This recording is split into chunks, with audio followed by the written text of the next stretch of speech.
It's 1 in the morning as I'm recording this, and yep, we're talking about it. Hi, I'm Iridium. Now, if you've been living under a rock, one of the biggest announcements has recently, just got released. And funny enough, it's not really a game, but it's actually tools for a game, which is the Unreal Editor for Fortnite. This is probably going to be an absolute huge deal for majority of the game industry and also for the Fortnite creative community to painstakingly add more detail, depth, and even more creative ways to create games, cinematics, and even game modes that is showing the game industry that Fortnite will always be one step ahead. But specifically with my channel, as I talk about S&box, how could this be a big deal? Well, I've recently been getting comments in regards to this specific announcement, and the assumptions of how it overshadows any thought or idea that S&box has literally has whipped me up into shape to create this video and start a discussion about it. For this video, I'm going to be as neutral as possible, as I have both experience with both S&box and as well too as Fortnite, as I have played originally when the game was in Save the World and also the BR version,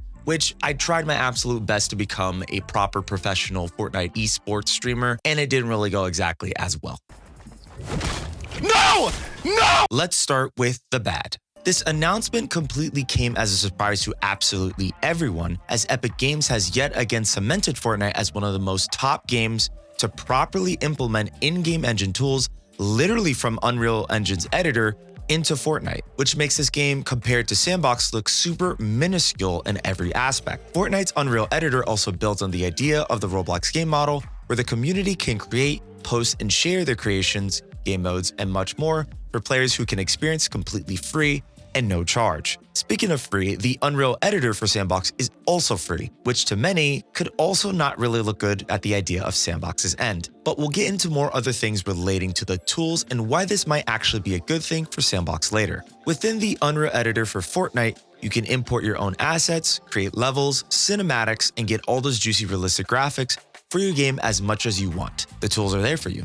Epic also just rolls in money and has announced the creation of the Creator Economy 2.0, which pretty much puts creators in an engagement pool, kind of like YouTube's ads on Shorts, where Epic places 40% of the net revenue from Fortnite's item shop and real money purchases in this specific pool, depending on the total amount of player retention, popularity, and engagement there is for eligible creator islands. Unreal is also more graphically and technologically better than Source 2.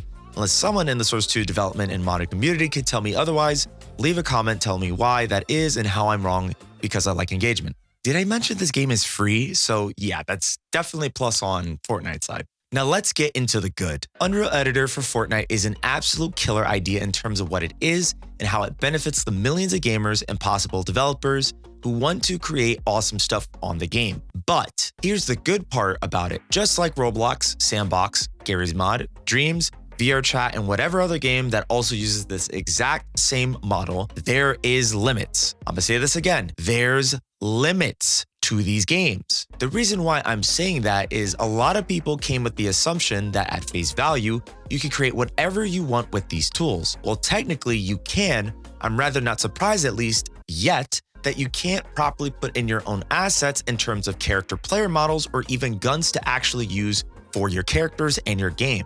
Which is good for S&box because literally it's just the Source 2 engine, but on a platform. Your weapons can be imported and animated and coded to actually work within S&box. You can't do that in the Unreal Editor for Fortnite, at least yet. God, that's so annoying just saying Unreal Editor for Fortnite a lot. Again, this is the Unreal Editor for Fortnite.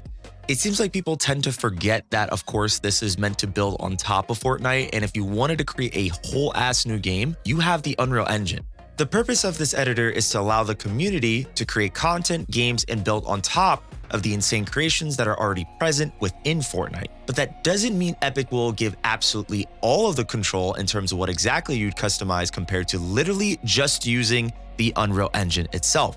Epic has also put out a statement in regards to other people and using other IPs within the Unreal Editor for Fortnite, which in short, you really can't even do because they probably don't want to get sued to all hell. So rest in peace to all the 6 Star Wars cinematics and ideas that I've already seen, which are completely going to be laid to rest. A positive is that this does teach newcomers and beginners more about the Unreal Engine and actually preps them up to properly making something within the Unreal Engine itself, which is inadvertently incredibly genius.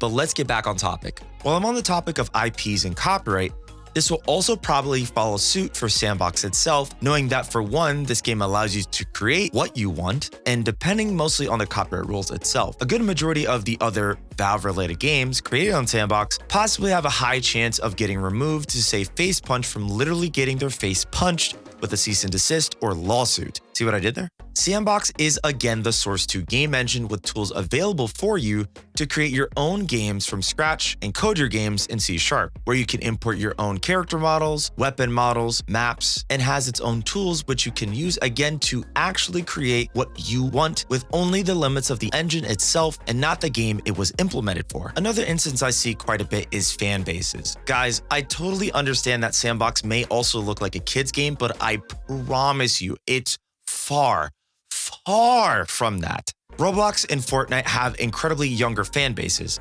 While Gary's Mod also does have a younger fan base and is far from dead, there's also the idea of other ages that do exist too. This argument, while valid, is also not understanding another viewpoint, which is personal choice. While these games are incredibly larger for their audiences, it all stems down to what audience even is S&box trying to cater to in the first place, and will it even be worth it to cater to that specific audience at all? So far, there's a good amount of people that mention the idea of liking S&box specifically because it isn't exactly Roblox. While it does take the model and tries to implement other aspects like the Source 2 engine itself, and I guess to say style lightly at the moment of Gary's Mod, there's still an audience that's there that looks forward to this type of game that's not only just consisting of a younger audience itself. Not only that, not every young person exactly likes Fortnite or Roblox, even though personally, they're both pretty good games depending on what you want to experience. While Unreal Editor for Fortnite itself is a huge step for Fortnite's future and also the creatives a part of their community, if they do implement more tools that allow this to be pushed further, then obviously this will be an even larger problem for S&box itself, to completely be truthful and honest. But S&box does provide its own suite of Source 2 engine tools where you almost essentially can create what you want, post it up for people to share, and possibly in the future also pay its developers for their hard work. Either way, this was all quite a lot. So of course, if you enjoyed this video, you'll definitely enjoy this video on screen right here, where I talk about one of the biggest issues that is surrounding S&box currently at the moment. Otherwise, thank you for watching, and I'll see you next time.